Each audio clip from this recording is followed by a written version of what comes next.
Oi pessoal, tudo bem?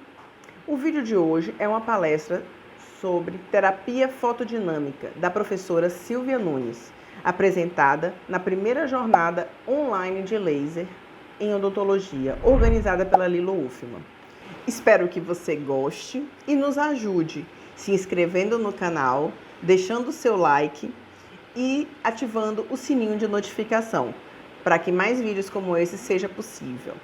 E não se esqueça também de compartilhar esse vídeo com os seus amigos. Obrigada, fiquem com Deus e até os próximos vídeos.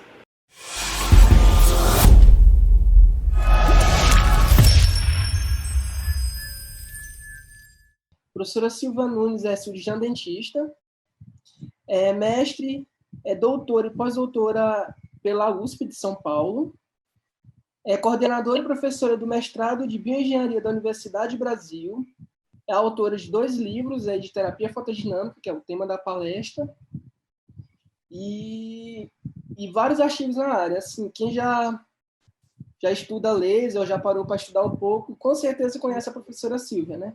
Ela e o professor Aguinaldo Garcês sempre estão aí com livros atuais e artigos da área. Então, uma palestra excelente. Tá? Eu gostaria de convidar a professora Silvia Nunes para estar entrando agora na transmissão. Oi, muito obrigada, Guilherme. Agradeço essa introdução aí, tão calorosa. Espero fazer jus. É um prazer estar aqui. Acho a iniciativa de vocês fantástica, maravilhosa. Parabéns para a professora Andréia, que colocou tudo isso aí de pé. E eu espero que a gente consiga passar aí uma hora bem proveitosa para aprender bastante, discutir bastante dentro da área. Nós que agradecemos, professora, sua disponibilidade aí. A senhora pode ficar à vontade, tá? Vou sair aqui. Obrigado. Bom, então, de novo, agradecendo a introdução. Meu nome é Silvia Nunes, eu sou dentista e trabalho aí bastante, há muitos anos, dentro dessa área de laser, que me apaixonei, laser na odontologia. Acabei entrando para laser de uma forma geral, em todas as áreas. E hoje nós vamos estar falando especificamente aí na terapia fotodinâmica, como uma possibilidade de tratamento de infecção odontológica. Acho que muitos de vocês já ouviram falar na terapia fotodinâmica, alguns não, então, por essa razão aí, nós vamos começar de uma forma mais básica. Mas antes de tudo isso, quem já assistiu a minha aula ou chegou a ver alguma apresentação minha deve ter visto esse slide em algum momento, que eu gosto de mostrar esse slide, que ele foi uma fala de uma diretora da Organização Mundial de Saúde, a Margaret Chan, que não é mais a diretora, mas algum tempo atrás ela falou que a era pós-antibiótica ela estava acontecendo e era o fim da medicina moderna como a gente conhecia. Que coisas simples como uma dor de garganta ou um arranhado no joelho poderiam matar de novo. E nós estamos vivendo exatamente o que ela falou, quer dizer, uma gripe que para nós a gente ouvia falar da gripe espanhola, que infelizmente a única lição que sobrou para a humanidade da gripe espanhola foi o saúde, que a gente fala depois de respirar, e o inglês é God bless you, e isso aí veio porque você espirrava e falava, vai morrer, então que Deus te abençoe, ou espirrou, saúde, porque sabe Deus o que vai vir. Agora, todos os outros hábitos, que quem teve a oportunidade até de ver um WhatsApp que viralizou do Fala Dela, mostrando que as pessoas falavam exatamente o que nós estamos escutando hoje, né? O distanciamento social, o lavar as mãos e etc., e nós não aprendemos. E a história é assim, e se repete, e, pessoal, hoje é o Covid, e que está fazendo esse alarde porque o Covid pegou todo mundo. Ele foi um dos vírus mais democráticos das últimas épocas, mas na década de 90 a gente teve a infecção pelo HIV, que na verdade se tinha uma rota de transmissão muito mais fechada, então as pessoas conseguiam, vai dizer assim, se separar do vírus de alguma forma, mas muita gente acabou pegando e morrendo. Nós dentistas mesmo, eu cheguei a atender pacientes HIV positivo, o que era fazer o consultório virar uma bolha, e eu sempre dizia uma coisa que eu continuo dizendo hoje, né? Era muito melhor atender pessoas com HIV positivo que eu sabia que tinha, porque eu fazia uma bolha no meu consultório e depois que ele saía eu tirava a bolha, do que aquele assintomático que não sabia e eu atendia ele talvez como um paciente normal, com as medidas de biossegurança mais leves, vamos dizer assim, e era ele que poderia estar contaminando. E agora a gente voltou a isso, a gente voltou a uma época muito mais complicada, mais difícil, por alguns meses nós vamos viver uma dificuldade grande, mas a história é, o que todo mundo fala vai passar. Nos Estados Unidos, vocês viram sempre aquele hashtag, né, stay at home, e agora o hashtag é walk on.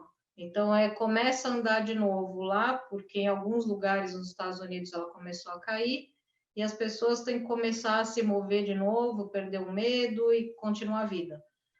O corona vai passar, não tenho dúvida, e outros vão vir, eu também não tenho dúvida. E a gente tem que entender que por que nós estamos passando muito disso agora? Muita gente me pergunta se laser, PDT pode funcionar. A gente não tem como fazer pesquisa científica agora. É muito em cima, e esse vírus não se desenvolve em animais. Então, eu não consigo criar um modelo de laboratório de animal para poder testar terapias. Elas têm que ir direto para humanos. Eu sou coordenadora de um comitê de ética e a gente tem lá, do CONEP, da CONEP, a instrução de fazer diligências rápidas. Em 15, 19 dias, está analisando projetos relativos à Covid, porque realmente a gente não sabe o que fazer. E eu já falei isso algumas vezes, né? A Covid é uma roleta russa, ela aparentemente ataca aí o pessoal de uma faixa etária mais avançada, mas tem gente de todas as idades morrendo e ninguém sabe por quê. Então, realmente a gente está vivendo uma época que é aquilo que eu falo, nós não sabemos o que nos espera daqui para frente. O bom é estar sempre estudando, é sempre estar com a ciência na frente, é sempre estar um passo à frente, porque micro-organismo é muito rápido. Eles são muito mais rápidos que nós, então se a nossa inteligência aí não passar para frente, isso vai ser complicado.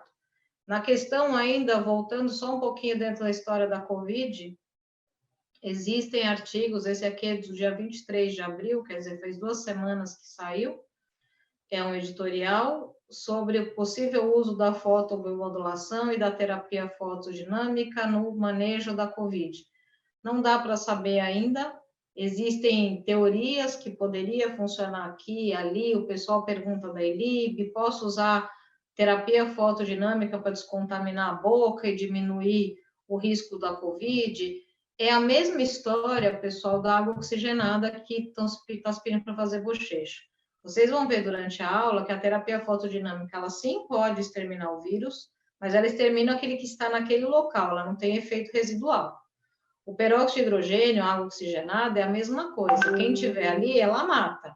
Só que a água oxigenada, vocês sabem, ela encontrou qualquer coisa, ela reage, ela espuma.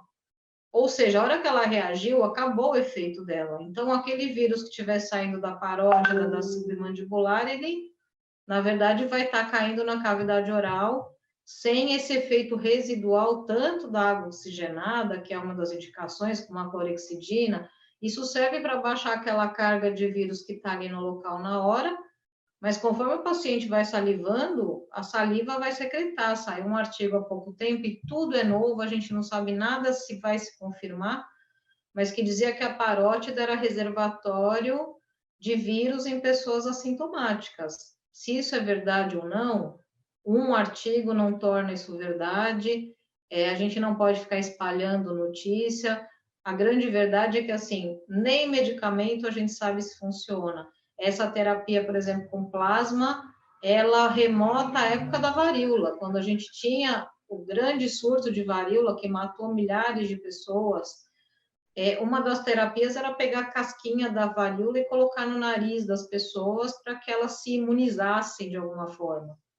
E também a cura da varíola veio através de um estudo arriscadíssimo em ser humano, que hoje ele não seria permitido, porque foi um risco muito grande, e aí se conseguiu a vacina da varíola, que exterminou muita gente.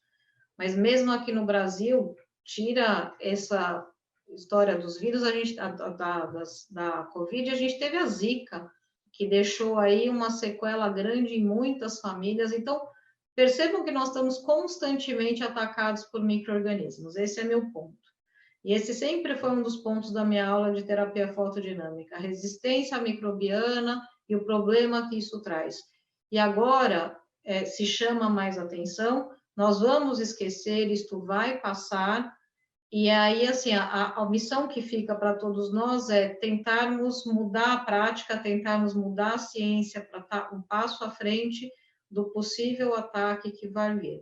E quanto às terapias que a gente tem hoje, elas podem ajudar na Covid? Pode ser, não sei se vocês sabem, mas o azul de metileno que eu vou mostrar para vocês aqui, ele é da família da cloroquina e da hidroxicloroquina. Azul de metileno foi uma droga antimalária, já utilizada contra a malária, e possivelmente ele poderia ter um efeito, sim, a gente não sabe. Mas quando testar, como testar? Isso vai ser testado daqui para frente. O CNPq, por exemplo, começou uma chamada para pesquisas em relação a isso, que vão ter resultados daqui a 2 anos, para a gente estar com um conhecimento, então, lá na frente, e de repente aparece um primo parecido. O Covid-19 é irmão do SARS, é que o SARS não chegou aqui para a gente tão forte, né? A H1N1 não chegou tão forte quando chegou a Covid. Então, a grande verdade é, a gente vai ter outros ataques. O MERS ficou parado no Oriente Médio, não saiu de lá. Se tivesse saído, ele é bem mais letal, inclusive, do que esse vírus. Mas o negócio ele é só um sujeito momentâneo, isso vai acontecer. E nós precisamos estar preparados, e a odontologia cada vez mais é uma linha de frente para vários desses micro-organismos. A gente defendeu um mestrado agora no final do ano, com coleta de bolsa periodontal e uma série de micro-organismos que não são especificamente periodontopatogênicos, mas que têm ação sim, infecção pulmonar e infecção renal, e estão armazenados dentro de bolsa periodontal. Então, é importante que o dentista ele compreenda que o manejo do micro-organismo da cavidade oral, ele pode ser muitíssimo importante para qualquer doença sistêmica. Então, entrando especificamente no tema da nossa aula, o que é a terapia fotodinâmica? Esse PDT, para quem não sabe, ele vem do inglês, é Photodynamic Therapy, e esse Photodynamic Therapy, aqui vem o PDT, em inglês a gente traduz como terapia fotodinâmica. Ela é uma terapia que ela iniciou em 1900, matando o micro-organismo. Na década de 60, ela foi muito utilizada aí para câncer, ficou nos anos 60, 70, até os anos 90, sendo estudada como uma terapia antineoplásica. Nos anos 90, na Inglaterra, um professor que começou a estudar ela com finalidade antimicrobiana especificamente para odonto, e mais especificamente ainda para periodontia, o professor Wilson. Ele foi o pioneiro de uma série de estudos na área de periodontopatógenos e terapia fotodinâmica. Dali para frente se seguiu. No final dos anos 90, início de 2000, começaram os trabalhos aqui no Brasil já com algumas aplicações clínicas, na odontopediatria com a Gisele Santana, na endodontia com a Aguinaldo Garcês, e assim foi se seguindo. E tivemos uma série de trabalhos aí bem mais voltados já para a prática clínica. Então, a PDT aqui no Brasil, ela acabou ganhando esse enfoque clínico, e hoje eu posso dizer para vocês que provavelmente o Brasil é sim, se não o número 1, está entre os 3 maiores produtores de trabalhos e ciência e desenvolvimento de terapia fotodinâmica voltado para a odontologia. Então, é um orgulho para nós que fomos indo atrás da técnica. Eu mesma posso dizer que por essa oportunidade que a gente teve, eu já fui a Japão, China, Suécia, Estados Unidos, dar aula de PDT em odontologia, convidado, porque eles nesses países não tinham o desenvolvimento que a gente tem aqui no Brasil hoje, então acho que para nós é um orgulho grande. O sistema e o princípio da PDT, ele é o mesmo que vocês têm aí quando a gente tiver de volta, verão, praia, sol, a gente vai de novo tomar caipirinha, e todo mundo sabe que o limão e sol não pode, né? Porque o limão e o sol dão uma queimadura. E o limão sozinho não te faz mal nenhum, O sol sozinho em doses controladas também não vai fazer mal. A junção dos dois é que vai levar ao efeito tóxico. É exatamente igual à terapia fotodinâmica. O corante sozinho não vai ter efeito, a luz sozinha não vai ter efeito, a junção dos dois é que vai ter o efeito que a gente está buscando. E que efeito que é esse? É o efeito antimicrobiano. Como é que ele acontece? Na verdade, aqui vocês veem a luz e eu tenho um fotossensibilizador. Esse corante, esse azul de metileno, a gente chama de fotossensibilizador. Esse fotossensibilizador, como tudo na natureza, está no estado fundamental. Se eu utilizar uma fonte de luz que ele possa absorver, e isso é muito importante para vocês, por que usa azul de metileno no Brasil? Podia usar azul de tolidina, podia usar outros corantes? Pode. Por que a gente usa azul de metileno? Porque os nossos lasers comerciais que vendem para a gente, eles são de 660 nanômetros.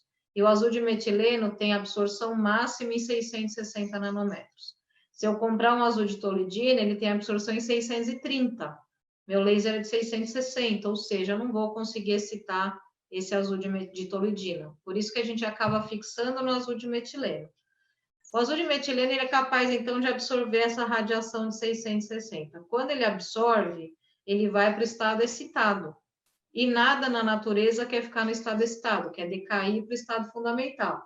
Quando ele vai decair para o estado fundamental, esses corantes ou fotossensibilizadores são moléculas que têm a capacidade de, ao invés de decair direto, interagir com o meio. Então, ele pode interagir tanto com moléculas do meio, formando alguns radicais e espécies reativas de oxigênio, quanto interagir com oxigênio molecular no tecido. E quando ele interage com oxigênio molecular, eu vou ter a formação de oxigênio singleto, que é altamente tóxico. Essa soma dessas duas toxicidades causa o que a gente chama de estresse oxidativo. Todo mundo já ouviu falar em estresse oxidativo. Então, como é que morre uma célula por PDT?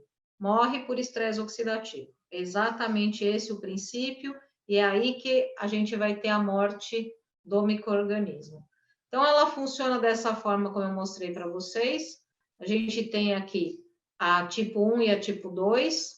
A tipo 1 seria ele interagindo com algumas moléculas, formando peróxido de hidrogênio, ele forma água oxigenada, ele forma ânion superóxido, radical hidroxila, e quando ele interage diretamente com o oxigênio, ele forma esse oxigênio singleto, que é altamente tóxico, e mata a célula por esse tipo. Um dos erros que a gente vê muito falar é que fala, o PDT forma radical livre. Não é radical livre, por exemplo, a água oxigenada não é um radical livre, por isso a gente chama de espécies reativas de oxigênio. Então, formando essas espécies reativas de oxigênio, a gente consegue estar matando o micro-organismo. Qual que é uma das vantagens da PDT? Uma das vantagens grandes da PDT é que ela é capaz de matar bactéria, fungo, vírus, inclusive a nossa própria célula. Não falei para vocês agora há pouco que ela era uma terapia para câncer?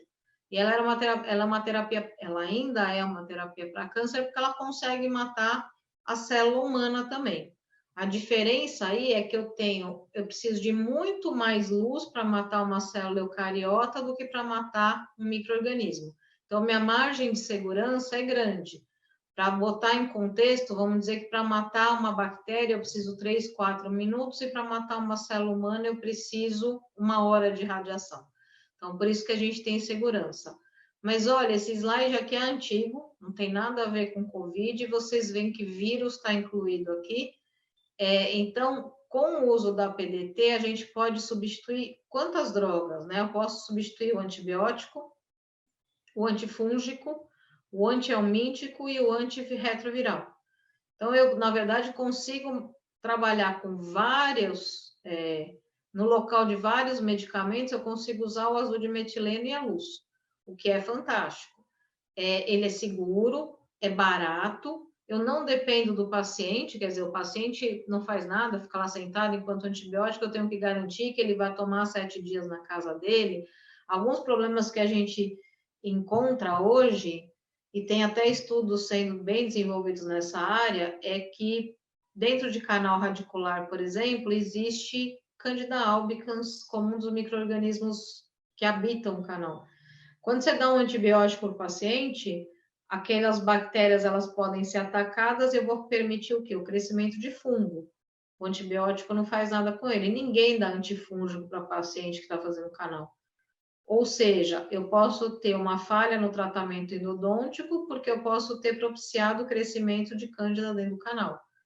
Então, uma das coisas interessantes da PDT é englobar todo esse sistema de micro-organismos, esse ecossistema de micro-organismos que eu não conseguiria com outras drogas. Bom, aqui eu sempre falo dessa coisa da resistência microbiana, que na verdade era a teoria dos germes, né? Que eu adoro a palavra germes. Eu acho que parece a coisa do Protex, mas enfim, que eles falavam que as doenças humanas eram causadas realmente por micro-organismos e a gente nem sabia disso, né? Então, na verdade, é uma evolução de conhecimento que chegou hoje e a partir de agora a gente consegue saber que micro-organismos são causadores de várias doenças.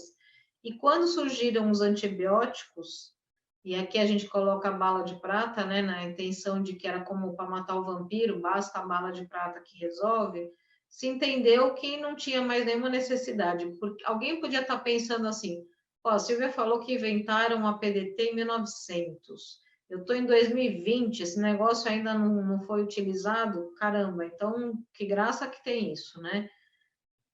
Realmente, na verdade, a partir do desenvolvimento dos antibióticos, em 1929, a penicilina foi descoberta, e aí você pensa que a humanidade realmente não achou que ela precisava de nenhuma técnica antimicrobiana.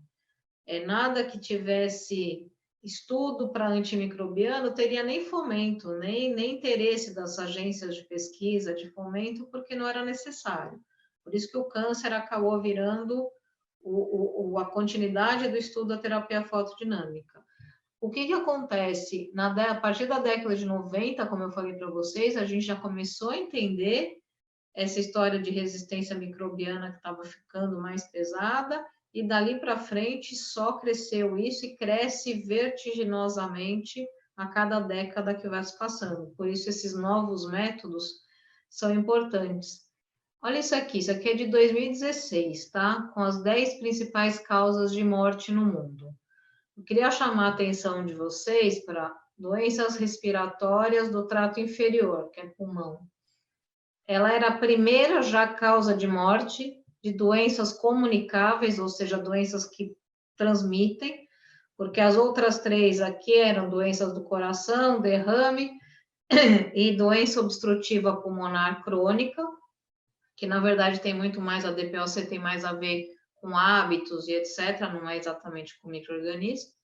E a gente já tinha como quarta maior causa de morte as doenças do sistema respiratório. Quando a gente vai em países com menor renda, como o Brasil, as doenças respiratórias aqui, a gente já tinha elas como uma das principais causas de morte e é uma doença comunicável. Então, não é uma surpresa a velocidade com que isso se dissemina e não é uma surpresa também o número de mortes. A gente já tinha um número de mortes razoável no mundo, é que a velocidade dela é muito grande, muito acelerada. Mas isso já é sabido há bastante tempo que é uma das causas pesadas. E por que isso chama a atenção da gente? Independente desses dados serem de 2016, ou seja, a gente tem aí 4 anos passados dessa estatística, ninguém ouviu nenhuma campanha de prevenção, ou de tratamento, ou de controle desse tipo de doença respiratória que é comunicável, realmente passa de uma pessoa para outra. Então, é importante ver que assim, o que a gente está vivendo hoje não é, de certa forma, uma surpresa, os dados eles estavam presentes e a gente só não analisou pela ótica que analisa agora. Eu já apresento esse slide há algum tempo e nunca tinha pensado nele sobre a ótica que eu penso agora, frente à pandemia que a gente está vivendo. Micro-organismo, pessoal, independente de... Aqui, basicamente, falando de bactéria, ela se multiplica, ela se divide a cada 20 minutos. ou seja, a cada 20 minutos eu testo uma combinação genética. É quase impossível você falar, vou criar antibióticos para todas as possíveis combinações genéticas que o micro-organismo vai fazer a cada 20 minutos. E é por isso que nós estamos na situação que a gente tem hoje. A partir da década de 90, nenhuma nova classe de antibiótico foi lançada, não tem pedidos de liberação de antibióticos hoje nem no FDA, nem nenhuma agência de fomento, ou seja, a humanidade parou de desenvolver antibiótico. E parou de desenvolver pela dificuldade, pelo custo e pelo pouco rendimento financeiro que tem nisso. Você lança o antibiótico, rápido a bactéria já é resistente, então eu não tenho retorno financeiro. Sempre falo isso também, melhor investir em Viagra, remédio para crescer cabelo e qualquer outra coisa do gênero, porque essas dão mais dinheiro, né? Então, a gente acaba ficando na situação que está hoje. E, na verdade, tem loucuras maiores, né? O antibiótico usado em animais, que hoje se linka a isso até a obesidade, por destruição do microbioma de intestino, e o que a gente acaba consumindo de antibiótico. Então, não é só o que eu tomo, é o que eu consumo, porque toda a cadeia de produção acaba levando antibiótico também. Diante desse quadro, e falando que a gente não tem mais antibiótico, a comunidade científica faz o quê? Ela procura inventar métodos de destruir micro-organismos. Então, a gente vê aí nanopartículas, partículas modificadas, sais inorgânicos, e as que a gente chama de estruturas fotoativadas fazem parte também desse sistema que tenta sobrepor essa resistência microbiana. Uma das coisas importantes é que não importa, para PDT, se você me der um micro-organismo de hospital mais resistente, você me der um Streptococcus mutans simplesinho, eu consigo matar os dois igual. A resistência antibiótica não faz com que ele tenha resistência à terapia fotodinâmica. Então, para a gente isso é muito importante, porque não depende do grau de evolução do micro-organismo. Eu acabo matando todo mundo de uma forma parecida. Então, aqui a gente vai falar de usar combinação de luz, oxigênio, fotossensibilizador para causar a morte de células microbianas. Então, eu preciso, como está aqui o fotossensibilizador, eu vou até mostrar para vocês quem são os outros, mas nós vamos focar bastante no azul de metileno, que é o que a gente mais usa. A luz, eu falei para vocês que a PDT foi descoberta em 1900. O Einstein fez a teoria do laser em 1917 e ele foi montado pela primeira vez um equipamento capaz de emitir radiação estimulada como o laser pressupõe, foi em 1960. E eu tinha 40 anos de terapia fotodinâmica já. Isso diz o que para a gente? Eu não preciso de laser para fazer terapia fotodinâmica. A luz do sol faz. Há um tempo atrás, em Ribeirão Preto, no interior de São Paulo, tinha um projeto de espirrar fotossensibilizador em laranjais para que a luz do sol mesmo ativasse o fotossensibilizador e aí ele matasse os micro-organismos que destruíam a lavoura. Então, eu não preciso de laser. Eu vou procurar fazer vocês entenderem por que na odontologia a gente usa o laser, mas é que fique claro que eu preciso de uma fonte de luz que tenha um comprimento de onda que seja absorvido pelo fotossensibilizador. Isso aqui é muito importante. Não é qualquer luz, e cada fotossensibilizador tem a luz que é mais adequada, que combina direitinho com ele. E aí o micro-organismo, que pode ser bactéria, fungos e vírus. Na literatura, a gente costuma chamar a PDT de APDT, que é Antimicrobial Photodynamic Therapy. Por quê? Para distinguir ela do câncer.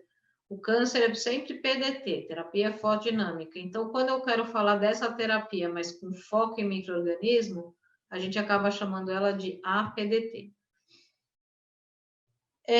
Na cavidade oral mesmo, por que seria importante ter, então, terapia fotodinâmica na cavidade oral? Primeiro, porque a gente tem resistência microbiana na cavidade oral. A gente tem muito micro-organismo resistente na cavidade oral. Não sei se vocês sabem disso, mas numa coleta simples aí do paciente de consultório, não estou falando de paciente hospitalizado, estou falando de paciente de consultório odontológico normal, você vai fazer uma coleta, dificilmente não vai ter nenhum micro-organismo resistente. Então, como a resistência está presente na boca, e a gente tem as infecções em mais diversos lugares, ela é extremamente importante. Então, aqui a gente tem exemplos, né, de doença periodontal, endodôntica, cárie dental, aqui HPV oral em cima, essas vesículas que vocês veem é um sinal de HPV oral, e candidíase oral. Tudo isso eu posso tratar com a terapia fotodinâmica. Eu poderia estar trabalhando com a terapia fotodinâmica. O que nós temos que entender é em que momento vale a pena, em que momento não vale a pena, quando utilizar, quando aplicar e quando não aplicar, tá? Então, HPV oral, por exemplo, é causado por um vírus e a gente já teria tratamento disso com a terapia fotodinâmica. Então, isso é para mostrar para vocês que, assim, a terapia fotodinâmica, ela é, sim, capaz de matar vírus. Mas quando a gente fala especificamente do coronavírus, que é o que muita gente está buscando, eu poderia dizer para vocês que não tem trabalhos, mas na teoria ela poderia sim destruir o coronavírus que estivesse ali na cavidade oral no momento da irradiação, mas desligou o laser, aquele que chegar, seja via glândula salivar, seja via trato respiratório, eu não vou ter como, que essa terapia não vai ter efeito residual. E por não ter esse efeito residual, os novos que vão chegando, eles não vão ter efeito nenhum da terapia. Outro problema que nós temos na odontologia é a prescrição. Hoje, se a gente pegar as recomendações da American Dental Association, da British Dental Association e mesmo aqui do CFOs, do CROs, do Ministério da Saúde, a odontologia está sendo direcionada para trabalhar simplesmente em emergências. E uma das questões em emergência é medica, medica, medica. Ok, nós podemos medicar, nós podemos dar antibiótico. O dentista é responsável por 10% da prescrição de antibiótico no mundo, segundo estatísticas. E a gente prescreve às cegas, né? Prescreve às cegas por quê? Porque nós não temos antibiograma, não sabemos muitas vezes o que tem, então a gente tem aquela assim, clavulin BD, amoxicilina com clavulanato para essa e essa infecção. Eu tenho o Flagyl, que é metronidazol, que eu vou dar para essa e essa infecção. Essa é gram negativa, essa é gram positiva. E dá, sem realmente ter certeza do que está acontecendo. Nós temos que agir assim, porque nós não temos formas de fazer antibiograma rápido, ou até fazer um teste rápido de identificação de alguma coisa para saber o que prescrever. E acaba que se prescreve muito e vamos continuar prescrevendo. O antibiótico, tradicionalmente, ele funciona em várias partes do micro-organismo. Então, a gente tem aqui nessa fotozinha em cima, a penicilina, que trabalha na parede celular, a tetraciclina no citoplasma, e assim vai. Qual que é a vantagem da terapia fotodinâmica? Ela trabalha em todas essas áreas. Essas espécies reativas de oxigênio, elas destroem membrana, citoplasma, núcleo, o que quiser. Onde ela penetrar, ela vai estar destruindo. Então, ela independe da composição de cada uma dessas partes. Aí você pode falar assim para mim, mas eu não uso muito antibiótico, só que eu uso clorexidina, hipoclorito, etc. Bom, pessoal, eu quando estava na faculdade aprendi a usar líquido de DAC, que é hipoclorito de sódio a 0,5%. Hoje, se a gente pegar diretrizes internacionais, eles vão falar que isso aí é água de banheira de hidromassagem para micro-organismo, porque eles não morrem com hipoclorito a 0,5%, que a gente teria que estar usando um hipoclorito nos Estados Unidos, eles chegam a colocar 5,25, aqui muita gente 2,5%, depende da técnica, você acaba usando concentrações muito mais altas. Vamos partir do pressuposto que é o 2,5%. Eu aprendi a usar meio. Olha quanto a bactéria ficou resistente nesses anos para eu ter que aumentar a dose em 4 vezes para matar o mesmo micro-organismo. Então, eu tenho o mesmo tipo de infecção, a infecção endodôntica, a mesma que eu tinha há 20 anos atrás, e agora ela não morre mais utilizando aquela droga que eu usava há, 20 anos atrás. Então, por essa razão, é que a resistência microbiana ela não está vindo só nessa área. Hidróxido de cálcio tem micro-organismo resistente ao pH 14. Isso aqui faz um pH 14, é quase como sobreviver em Marte, e tem micro-organismos sobrevivendo a pH 14. Então, o que é importante colocar aqui? Que mesmo dentro desse arsenal que a gente usa todo dia no consultório e acharia que está tudo ok, existe resistência para clorexidina, hipoclorito, hidróxido de cálcio, para todos esses agentes. E por isso que novas formas de lidar com os micro-organismos são importantes. As doenças orais, além de importantes por questões bucais mesmo, de saúde, né, de sangramento, de perda de dente, de estética e de tudo mais, elas têm uma importância sistêmica, muito conhecido das pessoas, que o biofilme aqui pode entrar na corrente sanguínea e aí essa bactéria se disseminar. O que é muito pouco discutido dentro da odontologia é o que tem dentro dessa bolsa periodontal, que não é micro-organismo, não. São marcadores inflamatórios, tá? Células inflamatórias e marcadores, interleucinas e um monte de marcador, porque o teu corpo está falando assim, eu tenho uma inflamação. Aí ele joga um monte de marcadores, de biomarcadores, que são moléculas pró-inflamatórias, que fazem aparecer os vasos sanguíneos, por isso que sangra, que dá fragilidade vascular, que faz o inchaço, que faz o edema. Só que esses marcadores, eles também vão correr na tua corrente sanguínea. E o que é importante aqui? Tá bom, eu posso perder o dente, eu posso levar 30 anos perdendo esse dente, só que eu tenho 30 anos de produtos corrosivos sendo produtos corrosivos é uma forma de falar, tá? Não é científico isso, mas é de falar de produtos nocivos que estão sendo lançados na corrente sanguínea por 30 anos. Porque essa pessoa pode começar a ficar aí com doença periodontal, sei lá, aos 20, aos 30, aos 60, aos 60 e pouco, ela vai perceber e querer perder esse dente. São 30 anos de produtos caindo na corrente sanguínea. E hoje existe uma grande parte de pessoas estudando o que esses marcadores todos fazem, o que isso é capaz de fazer, mostrando um microambiente periodontal e o que você tem de subprodutos dentro disso, que não é bactéria, não, são subprodutos outros devidos a essa informação. E aí, como a gente ouve falar em microbioma intestinal, por exemplo, da cavidade oral, cada vez mais ele está sendo linkado com problemas sistêmicos. E não só direto, não é a bactéria, é o produto gerado pela infecção da bactéria. Por isso é muito importante para a gente que a odontologia ganhe essa outra visibilidade, que o dentista mesmo enxergue o paciente sob outra ótica. Porque, de acordo com a Organização Mundial da Saúde, em nenhum continente rico, pobre, seja ele qual for, em idades acima dos 35 anos, a gente tem populações saudáveis que chegam a 20% da população. Aqui seria o índice periodontal zero, a gente acaba tendo aqui, ó, entre 0% e no máximo 8, 10% em todos os continentes. Então, vejam o quanto isso é importante para a saúde da humanidade de uma forma geral.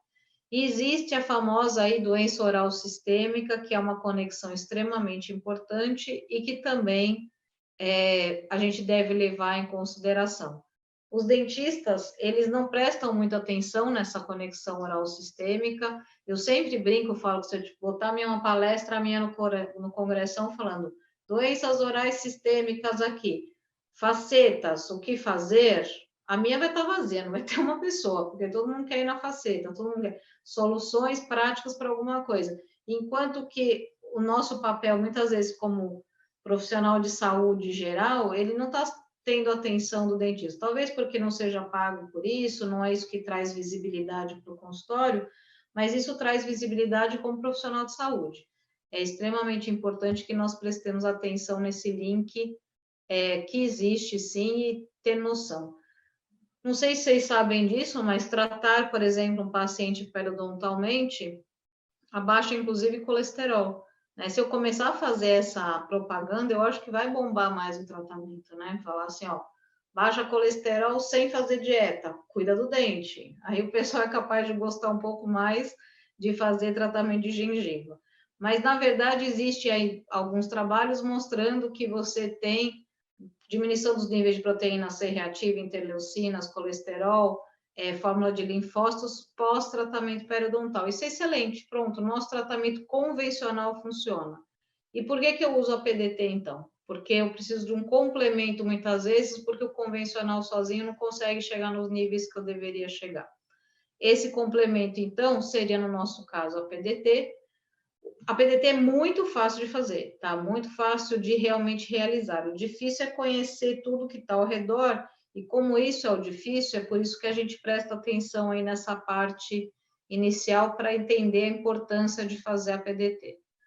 Para fazer a PDT, então, eu preciso de luz. Eu uso laser e eu vou mostrar por quê. Porque eu quero entrar num canal, numa bolsa periodontal, isso não dá para fazer com uma lâmpada, e mesmo com os LEDs, assim, LED não entra em fibra ótica, nem em difusor ótico, por isso que muitas vezes para entrar dentro de um canal ou dentro de uma bolsa periodontal, eu preciso de um difusor, e aí eu preciso de um laser para entrar. A boca é uma área pequenininha, diferente da pele, de outras áreas, onde às vezes um LED funcionaria tão bem quanto. O fotossensibilizador, falei para vocês que a gente vai usar o azul de metileno, e o nosso alvo, que é a bactéria, fungo e vírus. O mecanismo de ação é esse: eu vou lá, tenho uma célula normal, ligo o laser, dentro dos parâmetros que a gente vai fazer, não vai fazer dano, não tendo corante, eu vou fazer no máximo uma fotobiomodulação. Bactéria não cresce com laser, tá? Isso é uma coisa importante. Que eu falo que ela não cresce com laser? Porque existe pessoal, vai irradiar a bactéria, vai crescer. Bactéria não tem mitocôndria, ela não absorve a radiação vermelha. Se bactéria crescesse, qualquer um que trata a mucosite oral ia ter uma selva lá, porque o paciente não tem nem imunidade para estar combatendo isso, nem higienização adequada nas condições de químio. Então, não tem problema. Vamos lá que eu irradiaria a célula normal, não ia acontecer nada. Só que quando eu cubro ela com o corante, quem vai absorver a luz é o corante, é o fotossensibilizador. Ele vai absorver, vai para aquele estado excitado que eu mostrei, vai formar um monte de radical livre e vai destruir a célula. O mecanismo é como se eu estivesse pondo fogo. Só que aí, a hora que acaba o oxigênio, o que acontece quando põe o fogo e o oxigênio acaba? O fogo acaba também. PDT é meio que igual, acabou o oxigênio, acabou o efeito. Outra coisa que acontece, apagou a luz, acabou o efeito. Então, o efeito é sempre dependente da gente estar trabalhando naquele momento. Essa formação desses radicais livres vão, então, gerar esse estresse oxidativo e matar a célula. Os corantes. Então, eu poderia usar verde malaquita, rodamina, indocianina verde, curcumina, eritrosina, azul de tolidina. Por que eu uso azul de metileno? Porque ele cabe com o laser de 660.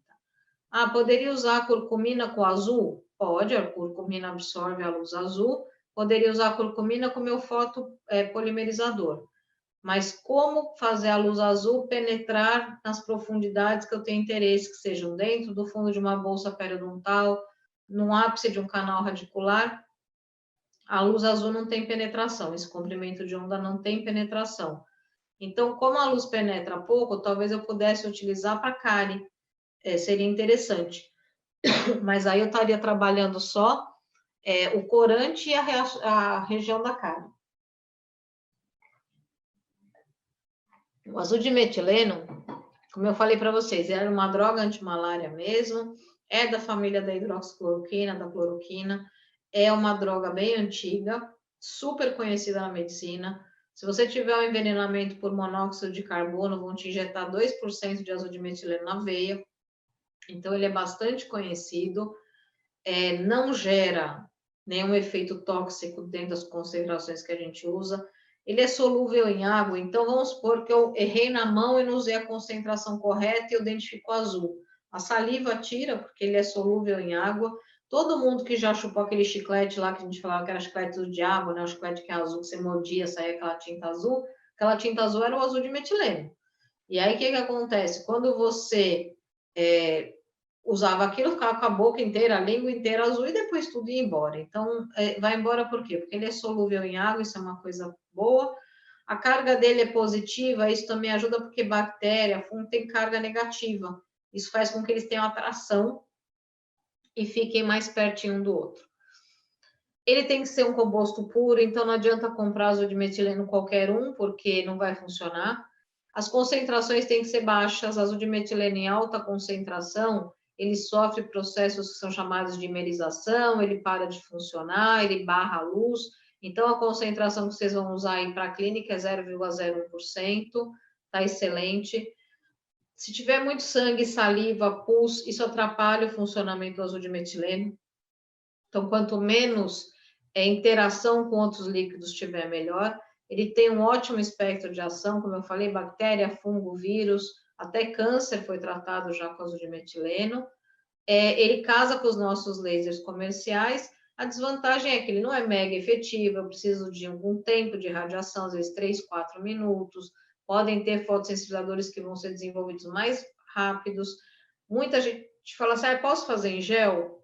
Assim, no meu trabalho de doutorado, eu misturei azul-dimetileno em vez de com água, com soro fisiológico. Soro fisiológico tem 0,9% de sal, não chega a ser 1% de sal, que é só NaCl.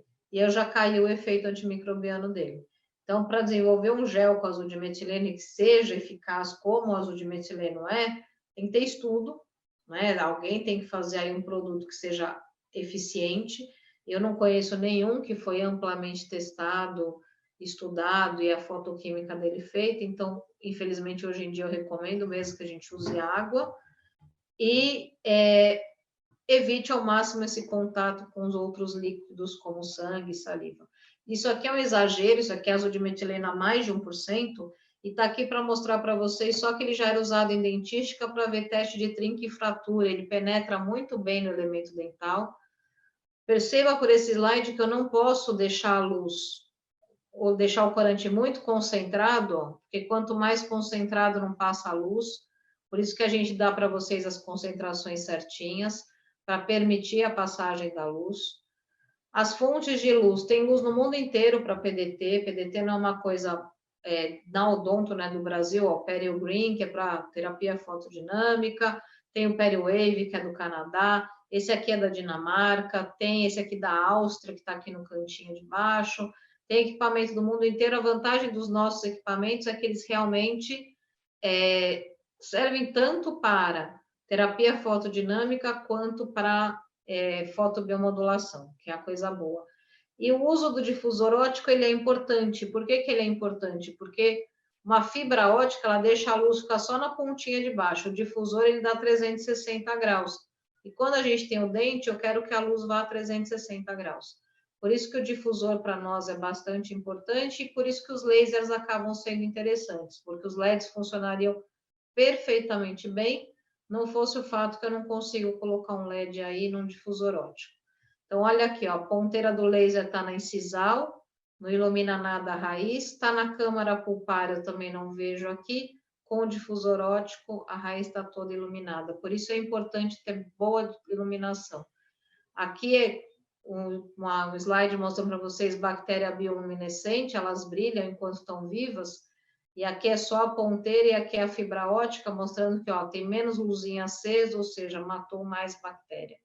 E quando a gente fala em usar o difusor também, tem gente que fala, na pele pode fazer por vestibular, por lingual, mas olha o caso desse terceiro molar. A gente vem com o laser, por exemplo, aqui na vestibular, segundo molar, desculpa, e aqui a furca eu tenho menos luz. Aí eu venho por palatina, olha a furca de novo. Ou seja, eu não consigo irradiar direito a área talvez mais contaminada. Se eu entrar com o difusor, eu vou direto com ele dentro dessa área. Por isso que na pele, se for um dente com 3 raízes, por exemplo, é importante você também usar o difusor óptico, tá? E fontes de luz correta, muitos estudos negativos tem na literatura, usam isso aqui, fontes de luz que não são corretas, que não penetram, que não chegam na área, e aí você não consegue ter o efeito apropriado. Micro-organismo, mato bactéria, fungo e vírus. Os fungos são mais difíceis de matar, porque eles têm mais estruturas e mais defesa, tá? A bactéria gram-positiva é mais fácil de matar que a gram-negativa, porque ela tem membrana a mais. E os fungos são maiores, mais cheios de alvo e cheios de defesa antioxidante, tá? Isso aqui é só para mostrar, defesas de fungo para radicais livres. um monte de defesa, por isso é mais difícil matar. Significa o quê, Silvia? Eu não entendi. É mais difícil matar, o que eu faço? Aumenta o tempo de radiação. A gente acabou de publicar esse trabalho aqui em fevereiro, é um trabalho de uma aluna minha, que mostrou a morte de biofilme em tubos endotraqueais de pacientes internados na UTI. É um trabalho que é bem relevante agora, nessa hora, e a gente está mostrando que pode ser utilizado dentro da área. Esse trabalho aqui, ele descontaminou esse tipo de tubo usando PDT. Essas são as imagens que a gente tinha, descolamento de biofilme do tubo, e até medido aqui, para poder fazer a aspiração e diminuir a contaminação desses tubos. Pra vocês terem uma ideia aqui na PDT, ó, isso aqui é uma microscopia de força atômica, biofilme, essa nuvem, e aqui assim, ó, depois a nuvem sumiu, então mostra que a matriz extracelular é o primeiro alvo, aqui a célula era redondinha, depois da PDT ela já fica parecendo um grão de milho, cheia de ranhurazinhas. E se eu aumento o tempo de radiação, aqui são 10 minutos de radiação, puf, a célula estoura. Então, ela dá uma limpada nas superfícies, aqui como vocês podem ver, parece que eu usei um ataque ácido, e na verdade foi só PDT. Ela realmente dá uma limpada boa na área. E como eu falei para vocês, ela vai funcionando até eu desligar a luz. Eu desligo a luz, ela realmente para de funcionar. Ela pode ser usada em condições complexas, como a osteonecrose, que a gente tem aqui, por exemplo, tem artigo publicado, tá? Mostrando fístula, mostrando toda essa área, depois o desibridamento cirúrgico feito, a terapia fotodinâmica e o acompanhamento, tá tendo bons resultados na literatura. Isso aqui é um canal radicular, um biofilme aqui na lateral do canal. Eu consigo limpar isso aqui. A menos que eu destrua toda essa dentina, eu não chego nessa região. Para chegar nessa região, eu teria que alargar esse canal até aqui. Ou seja, uma forma de entrar é o quê? Água e luz, né? Porque a água vai para todo lugar e a luz vai para todo lugar. Então, eu conseguiria aqui descontaminar esses canais laterais. Como eu falei para vocês, Candida albicans dentro de canal não é novidade. Tem artigo aí na literatura de monte. E nós temos trabalho já há muitos anos, há mais de 10 anos, mostrando que a combinação de terapia fotodinâmica e endodontia tradicional é o que mais limpa canal radicular.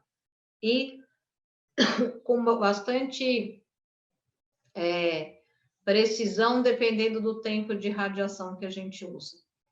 Então, isso já está bem conhecido. Alguns casos, e aqui para terminar, mostrar para vocês como é que funciona. Então, a primeira coisa que a gente tem que fazer para fazer PDT, colocar o corante em cima da área-alvo, em cima, não pode estar, ela tem que estar corada. Um tempo de pré-irradiação. Na pério, ele é muito difícil, porque o fluido gengival vai expulsando, a saliva vai vindo. Então, eu costumo falar que na pério, se conseguir 1 minuto, eu geralmente coloco mais corante, porque ele vai saindo. Na endo, eu posso deixar mais tempo. Quanto mais eu quiser corar a região, mais tempo eu deixo. E radiações menores que 2 minutos, nem laboratório funciona, tá, pessoal? Para irradiar menos de 2 minutos e ter efeito clínico, você precisa que o sistema imune do paciente trabalhe. Então, o micro-organismo tem que estar aí colorido, a luz tem que chegar em todo lugar, e o mínimo de interação com pus, com sangue, saliva. Então, na pele, eu raspo, eu jogo a oxigenada já para melhorar o sangramento, para parar aquele sangramento, seco bem com uma gaze, dou uma isolada, ponho azul de metileno e começo a irradiar, para ter o mínimo de interferência possível. Eu juro que não é corona, hein, pessoal? Vai falar muito. Aqui mostrando para vocês esse caso. Eu sei que a foto não é nenhuma maravilha, mas esse paciente tem uma história que é assim, ele estava com esse abscesso periodontal, foi raspado, foi receitado metronidazol. Tomou 7 minutos de metronidazol e voltou uma semana depois assim. Aí, o que foi feito? Foi feita a terapia fotodinâmica nele. E em 48 horas, ele retornou no consultório sem nada, sem nenhum antibiótico. Então, foram 7 dias de metronidazol que não deram efeito, versus 1 dia de terapia fotodinâmica para ter esse efeito. Então, vale bastante a pena. Aqui, alguns casos, só para vocês verem o resultado. Ó, não tem nenhum dente azul, fica todo mundo bonitinho. A cicatrização é ótima. Esse caso aqui é um caso do Aguinaldo bem legal, que chegou essa paciente com um abscesso endodôntico, fez o antibiograma, é um paciente de consultório, tá? Vários micro-organismos resistentes, fez a endodontia tradicional, sobrou aqui enterococos, ainda com resistência a 2 micro-organismos, e pós-PDT não teve nenhum crescimento bacteriano. Por incrível que pareça, que eu espero que a gente publique logo esse trabalho que a gente defendeu agora, nós obtivemos o mesmo resultado em 2 pacientes na pério, tá? Logo pós-PDT, não teve nenhuma bactéria dentro da bolsa periodontal recuperada, o que é extremamente significante, porque permite a recolonização de áreas que têm periodontite agressiva. Então, é bem legal esse resultado e a gente vai explorar ele um pouquinho mais, e se Deus quiser trazer para vocês em breve essas novidades. E aqui é a cicatrização desse paciente. Um filminho que o Agnaldo fez aqui para mostrar uma sequência de PDT em endo. Então, faz o tratamento como da forma tradicional. A gente sempre acaba irrigando com peróxido de hidrogênio, principalmente para levar oxigênio para áreas que não tem.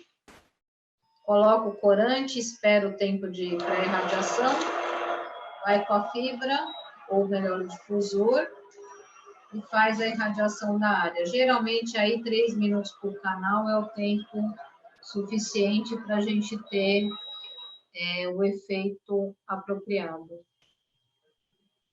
Posso usar em paciente imunossuprimido, é uma coisa importante, não tem efeitos colaterais. Posso usar em paciente hospitalar, tá? Realmente tem casos aqui ó, de uma herpes em paciente com tratamento de câncer hepático, com neutropenia, metástase em fígado, icterícia severa, não pode tomar medicação, foi colocado azodimetileno, esse caso da professora Letícia.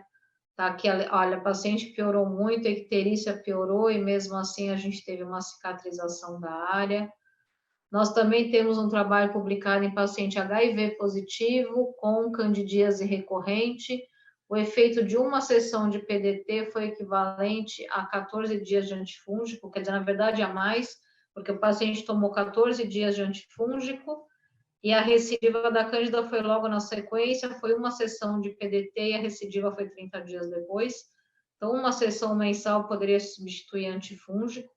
Esse é o nosso caso mais clássico, foi um dos primeiros, a menina com a melogênese imperfeita, bolsa periodontal de 10 milímetros, uma sessão de PDT, e aí tinha essa bolsa ainda persistente. Fizemos a segunda, nada impede de eu fazer até 2 ou 3 PDTs na mesma sessão, pessoal, não tem contraindicação. E 2 semanas depois a paciente ficou assim, foram 2 semanas de PDT. Vamos dar uma olhada aqui, inicial e final, ó. Sem nenhuma medicação, e assim, o tempo gasto para fazer isso aqui foi coisa como, sei lá, 10 minutos por sessão.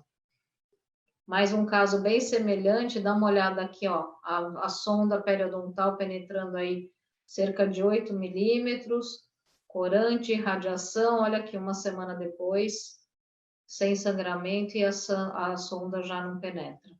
Como é que eu faço a aplicação na periodontia?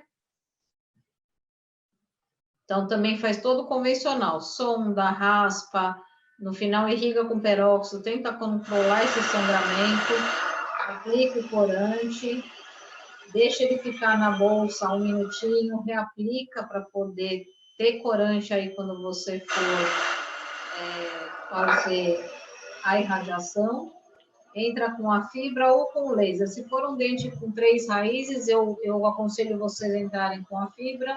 Se for um dente de uma raiz só, eu até posso ir com o laser para o vestibular e lingual, e eu vou estar pegando toda essa área da bolsa periodontal.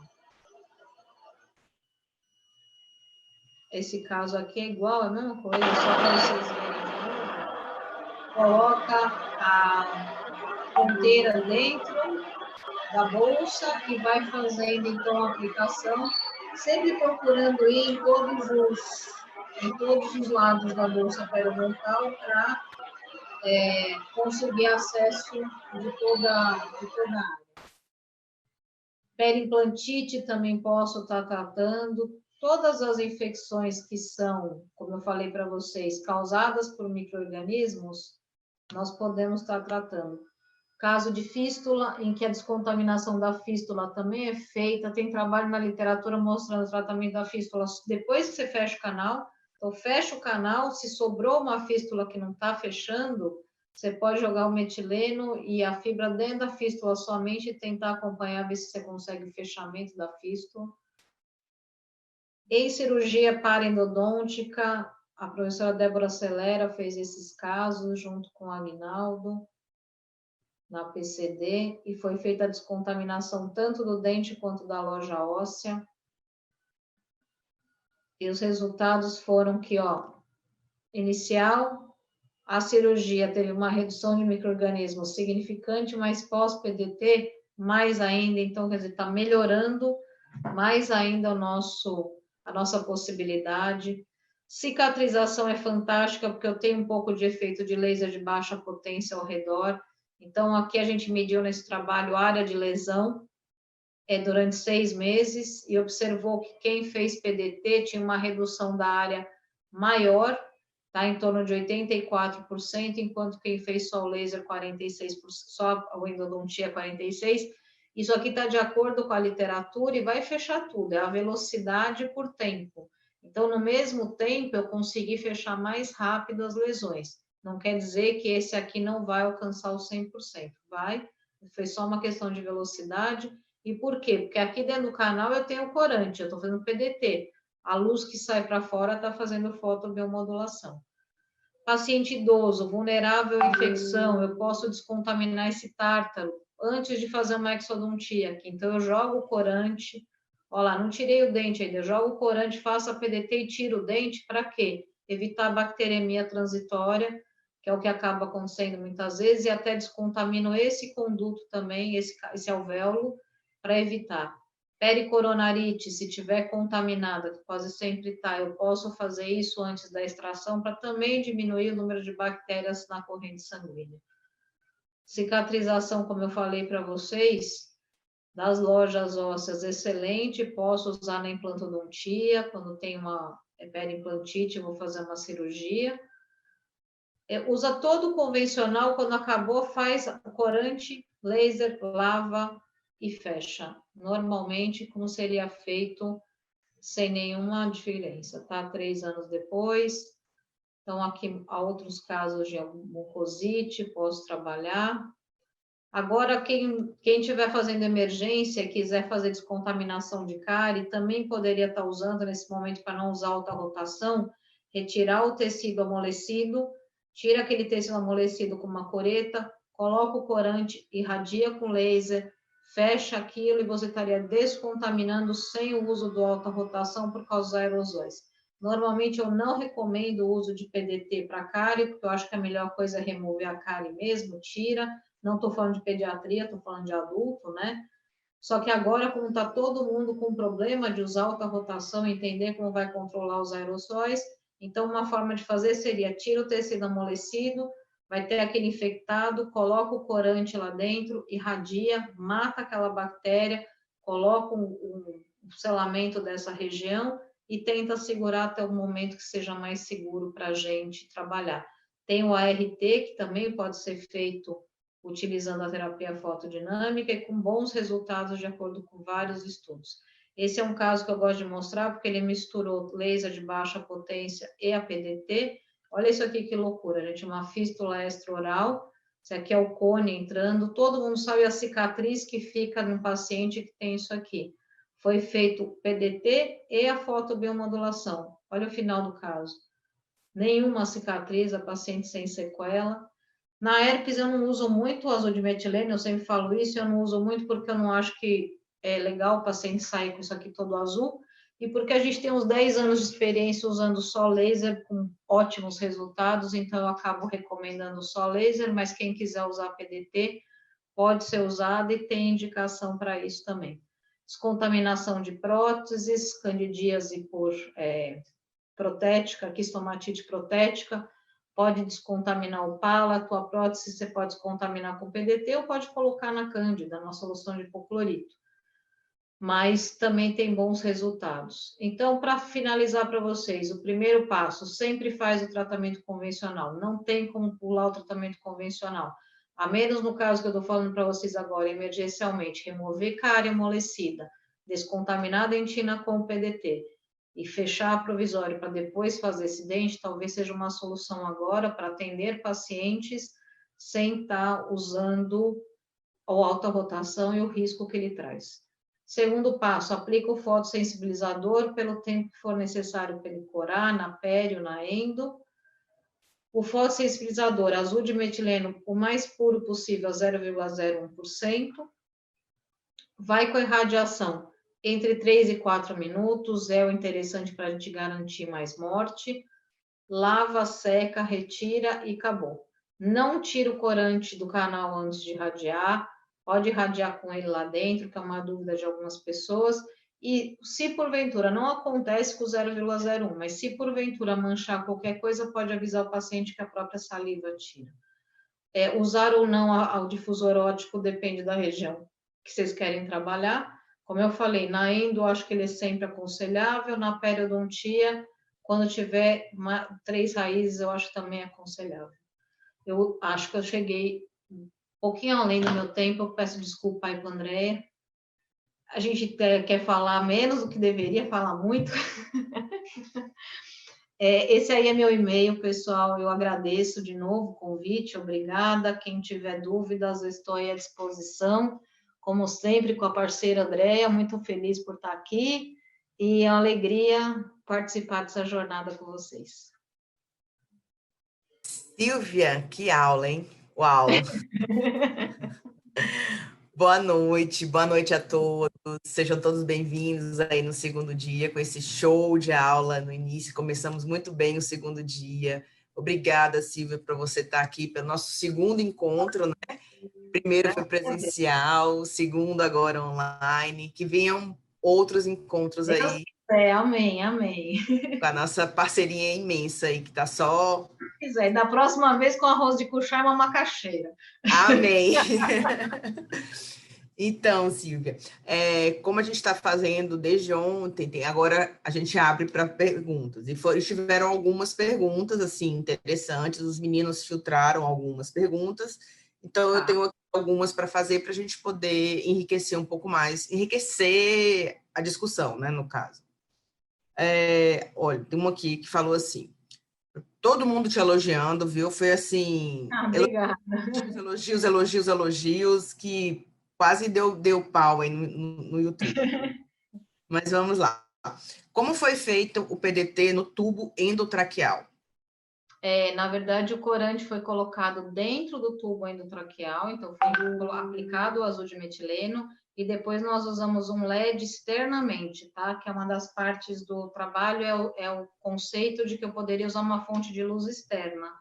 O grupo do professor Banhato, de São Carlos, eles têm um trabalho que eles mostraram inalação de azul de metileno, então era em rato, tá? Mas então eles fizeram inalação de azul de metileno e mostraram que eu podia usar uma fonte de luz externa para descontaminar o pulmão. O que a gente fez? A gente pegou os pacientes da UTI, eles eram extubados, então a gente tinha esses tubos com biofilme real, era um biofilme que algumas vezes ele estava lá há 40 dias, tinha cobras e lagartos, pessoal, coisa que nem até Deus duvida tamanho daquele biofilme. Aí esse tubo era descontaminado como? Aplicando o azul de metileno e irradiando por fora. Então foi uma prova de conceito para mostrar, mesmo que eu não fique cutucando o tubo, não entre com uma luz dedicada, eu por fora já consigo limpar esse tubo. E aí o que a gente mostrou? A gente mostrou que a gente descolava esse biofilme. No hospital eles têm um shaver que é para você limpar esse tubo, para tirar muco. Só que normalmente o biofilme, como ele é muito aderido, ele não sai. E aí a gente está mostrando que você, talvez com a PDT, consiga ter esse descolamento, e a sequência disso é ver se esses shavers, se essas técnicas podem passar e acabar limpando. Então, existe uma sequência de trabalhos de PDT, que tem o nosso, tem o trabalho do pessoal da Uninove, sob o comando, se não me engano, da professora Cristiane Pavani, que está fazendo descontaminação oral dos pacientes entubados, e aí tem o pessoal do professor Banhato tentando fazer o pulmão, que é para a gente juntar e ver se com a terapia fotodinâmica a gente consegue tirar provavelmente uma das maiores causas de morte por infecção hospitalar, que é a pneumonia aspirativa, né? A pneumonia por aspiração. Maravilha. E aí perguntaram também como é que seria feito o tratamento da terapia fotodinâmica na herpes e herpes zoster também seria indicado. Então, tem casos na herpes zoster, eu nunca tratei o herpes zoster, mas já indiquei para até médicos que trataram, com azul de metileno e com luz normal. Na herpes é a mesma coisa, você tem várias formas de atuar na herpes. Você poderia perfurar as vesículas para diminuir a carga viral. Porém, lembra agora que a gente está muito focado em biossegurança, que dentro dessa vesícula muitas vezes tem vírus vivo. Então, quando você perfura, você pode contaminar o seu consultório inteiro. E aí o ideal seria tira aquela luva do avesso, joga no lixo com todo cuidado para não encostar em nada. Mas tem uma vantagem do azul de metileno, ele passa por essa película. Então, se você coloca ele em cima da lesão, que geralmente eu coloco com algodão mesmo, você molha o algodão com azul de metileno e põe em cima. Quando você tira, tá tudo azul. Então, você percebe que o corante entrou. É que nem se cai um pingo de metileno na tua mão, ele passa rápido, ele mancha, ele tem que esfregar para ele sair. Porque ele realmente é um corante histológico, um corante vital, ele entra. Então, ele vai entrar, na hora que penetrou, você vai e irradia pelo mesmo tempo, entre 3 a 4 minutos, sempre ao redor, naquela área toda. Aí, nesse caso, você pode ir sobre as vesículas, onde tem o vírus, e ao redor também. Efeito bastante rápido, nada de muito complicado, e a técnica de aplicação não precisa injetar, não precisa fazer nada disso. A aplicação e ele vai penetrar. Ótimo. E em criança, usaria o laser em quantos joules para periodontia? É na mesma coisa, porque a bactéria é igual. A bactéria ela não vai ter diferença em relação às bactérias que um adulto teria, né? Você pode ter uma flora diferente, mas a estrutura da bactéria é a mesma. Então, você precisa matar aquele micro-organismo. Lembra que quando a gente põe o corante, as células da criança não vão estar mais absorvendo a luz. Quem vai absorver a luz é o corante. Logo, não tem diferença, porque a bactéria, tanto da criança quanto do adulto, ela vai ser igual. E aí não tem problema. E mais um detalhe, já que falou nisso, a gente também tem um trabalho, por coincidência, que também era relacionado à pneumonia, mas não era nada de laser. Foi feito só escovação e clorexidina em crianças entubadas também na UTI. E a gente mostrou que as crianças, ao entrar na UTI, elas já tinham bactéria de prescrição de antibiótico. Mas antes de entrar no hospital, ou seja, dentro do consultório, às vezes você tem criança, que você fala, criança, tá, mas a bactéria resistente já pode estar na criança que vai muito no PS, que a mãe leva para o hospital com qualquer coisa. Ela vive nesse mundo e acaba adquirindo esse tipo de bactéria também. Silvia, só pedir um favor aqui, compartilha a tela para a gente ficar maior, para você claro! Eu te ver grande, você me ver grande. Sim. Aí só mais duas. Isso, que aí a gente se enxerga. Ótimo, né? Eu estava querendo fazer. Eu estava aqui tentando enxergar você. Não tem problema. Só mais uma pergunta aqui. O corante não entraria nas células eucariontes, provocando um processo oxidativo da mesma forma que ocorre com as bactérias? Por que não? Sim, desculpa, vai. Não, só para dar esse pedaço. Ele entra, ele vai fazer a mesma coisa se eu ficar 1 hora irradiando. Porque a célula eucariota, lembra que eu mostrei um slide que o fungo tem um monte de defesa? A célula eucariota tem mais ainda, muito mais. Então, o que acontece? Porque bactéria anaeróbia, por exemplo, morre soprando, porque ela não tem nenhuma defesa antioxidante. Então, o que acontece? Quanto mais defesa aquele meu alvo tiver, mais difícil vai ser de matar. Eu falei que a PDT, até com azul de metileno, era usada para o câncer, ou seja, ela mata a célula eucariota. Só que eu preciso de 1 hora de radiação. Ou seja, minha janela entre tratar a pele por 4 minutos e 1 hora para matar a fibroblasto da gengiva é muito grande. Então, eu não vou necrosar, nem vou matar nenhuma célula normal, que eu precisaria muito mais tempo. Ótimo. E só para a gente encerrar esse debate aí, já que os vírus não possuem mitocôndrias, o laser não tem nenhum efeito sobre ele? Não, na verdade, eles não vão ser absorvidos. Vocês estão vendo A gente amanhã até vou fazer já uma merchan, né? A gente tem uma live amanhã sobre luz ultravioleta, porque, inclusive, o UV é a única coisa que o vírus absorve, porque ele tem material genético, basicamente, tá? Então, o vírus vai absorver a radiação ultravioleta, ele não vai absorver as radiações visíveis, como a gente conhece. Então, por isso que, para fazer, por exemplo, a destruição do vírus via PDT, eu preciso de um corante. Se eu usar, por exemplo, a Andrea, a gente já tratou herpes 50 mil vezes sem fotossensibilizador nenhum, né? Só laser para tratar herpes. E aí a gente nunca viu herpes crescer, por exemplo, mas sempre vê o contrário. Mas o que morre não é o vírus, é o sistema imune que vai lá via fotobiomodulação e resolve essa herpes. Então, a grande verdade é, tudo depende de absorção, e o vírus não absorve nessa faixa de comprimento de onda. Por isso que a gente acaba não tendo efeito. Maravilha. Então, Silvia, agradeço demais a sua presença e vou deixar agora você fazer suas considerações finais para a gente já começar a próxima palestra já. O bom de jornada online é que a gente não tem trânsito, não tem intercorrências, a gente vai... Eu nem cheguei atrasada, Dé. Eu nem cheguei atrasada. Cheguei na hora. Isso só online, gente, que eu estou sempre atrasada. Então, para mim, só online para conseguir chegar na hora. Mas eu só tenho a agradecer e, mais que tudo, eu queria te parabenizar, porque a sua iniciativa é fantástica, só coisa boa, ajudando as pessoas nessa época, dando para a gente assim, um alívio, um break, né, para poder aprender e esquecer que a gente está numa situação meio esquisita. Então, eu só tenho a te parabenizar, dizer a você que fã número 1, adoro. E, se Deus quiser, aí, em breve, a gente vai poder estar aí se encontrando. Agradeço a oportunidade e estou à disposição de qualquer um aí, quem precisar, ajuda, qualquer coisa, quiser tirar dúvida, estou à disposição. Com certeza. Tá? E vamos tomar nossa caipirinha, né?